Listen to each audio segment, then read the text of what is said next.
अथवा राष्ट्र में रहने वाले मानव समुदाय के दैनिक दिनचर्या, रहन सहन, दर्शन एवं क्रियाकलाप का सामूहिक योग संस्कृति। यानी किसी भी राष्ट्र, समाज या देश में रहने वाले मानव समुदाय के क्रिया पद्धति, दर्शन, विचार, विज्ञान, उनके जीवन पद्धति का सामूहिक योग संस्कृत है।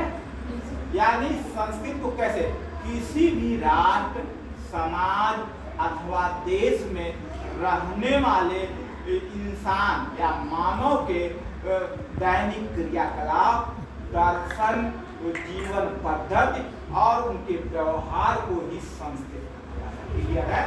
दर्शन भी है, जीवन पद्धति भी है, उनके व्यवहार भी है, उनके आइडियाज हैं। इनका सब चार तत्व है। चार क्या क्या है? तो दर्शन विचारधारा, और दूसरा रहन सहन, और तीसरा क्या है? रहन सहन के बाद तीसरा क्या है? उनकी जीवन पद्धति, उनके आइडियाज, विचार, दर्शन हो गया, उनकी क्रियाकलाप, दैनिक दिनचर्या, और उनके क्या सिद्धांत, और उनके क्या जीवन पद्धति जो क्या कैसे करते हैं। इन चारों का सामूहिक योग क्या है? संस्कृत है। यानी संस्कृत क्या है? संस्कृत का आशय होता है किसी भी राष्ट्र, समाज, देश में अथवा देश में रहने वाले मानव के दैनिक दिनचर्या, उनके विचारधारा, उनकी जीवन पद्धति और रहन सहन एवं व्यवहार का सम्मिलित रूप संस्कृत। क्लियर है? अब भारत की संस्कृति है। भारत की संस्कृति की विशेषता क्या है? संस्कृत को दो विद्वानों ने परिभाषित किया। एक थे जो सोशियोलॉजी में जो पढ़ते ए.बी. टाइलर।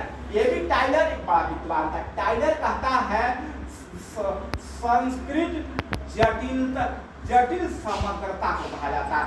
इसके अंदर मानव के दैनिक दिनचर्या, उनके व्यवहार, उनके सिद्धांत, उनकी जीवन पद्धति को शामिल करता है, इनके योग को कहता है। और दूसरा है वेल्स महोदय, वेल्स एक विद्वान है, वेल्स कहता है मनुष्य के दैनिक प्रतिमान जो है, दैनिक क्रियाकलाप है, उनका योग संस्कृत कहलाता है। अब हम भारत के संदर्भ में देखा जाए, भारतीय संस्कृति की क्या विशेषता है? जैसे मनीषा जी, भारत की संस्कृति की क्या विशेषता है?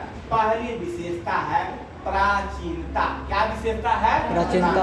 पहली भारत की विशेषता है प्राचीनता। दुनिया की जो भी संस्कृतियां, सभ्यताएं हैं, उनमें सर्वाधिक प्राचीन है। क्या है? सर्वाधिक प्राचीन। भारतीय संस्कृति की पहली विशेषता है, वह क्या है? प्राचीनता।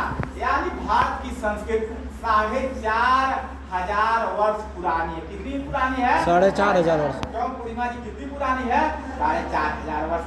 और जैसे वह पुरानी संस्कृत है, और उसके साथ साथ उसी के समानांतर बेबीलोन की संस्कृत है, सुमेरियन संस्कृत है, सुमेरियन के साथ साथ मिस्र की संस्कृत है, चीन की संस्कृत है।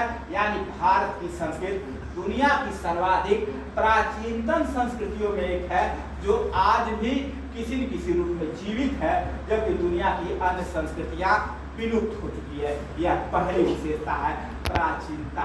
क्यों? क्या पहली विशेषता है? प्राचीनता। भारतीय संस्कृति की पहली विशेषता, सुजाता जी, क्या है?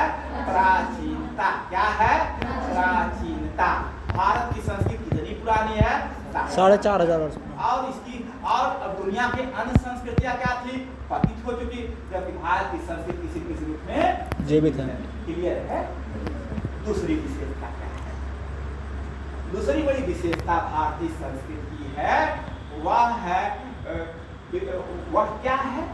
वह देख सकते हैं, इसमें है दूसरी विशेषता क्या है? अहिंसा। क्या है? अहिंसा क्या होता है? भारत की संस्कृति का दूसरा मूल मंत्र अहिंसा। भारतीय संस्कृति में कहा गया अहिंसा परमो धर्म है। क्या कहा गया? अहिंसा परमो धर्म है। गौतम बुद्ध ने अहिंसा को परिभाषित किया था। कैसे परिभाषित किया था दुर्गावती जी? रानी दुर्गावती की तरह हथियार उठा नहीं किया था। यानी अहिंसा परमो धर्म है। मन, वचन और कर्म से हिंसा का परित्याग भी अहिंसा है। यानी भारत की संस्कृति का दूसरा मूल मंत्र है अहिंसा। क्या है? अहिंसा। और तीसरा क्या है? सहिष्णुता। क्या है? सहिष्णुता। सहिष्णुता क्या है? सहिष्णुता का मतलब क्या होता है? प्रेम, सौहार्द। आप भारत को कहा जाता है, भारत में विभिन्न धर्मों के देश लोग हैं, विभिन्न पंथों के लोग हैं, विभिन्न रीति रिवाजों के लोग हैं, विभिन्न भाषाओं के लोग हैं। उनके बीच सामंजस्य, प्रेम, सहिष्णुता, यानी भारतीय संस्कृति का तीसरा मूल मंत्र है सहिष्णुता। क्या है? और चौथा मूल मंत्र क्या है? बड़ों के प्रति सत्कार। क्या है? बड़ों के प्रति सत्कार। आप बड़ों के प्रति सत्कार, आप सुबह आती हैं घर से, मम्मी पापा हैं जो पिताजी बाहर रहते हैं,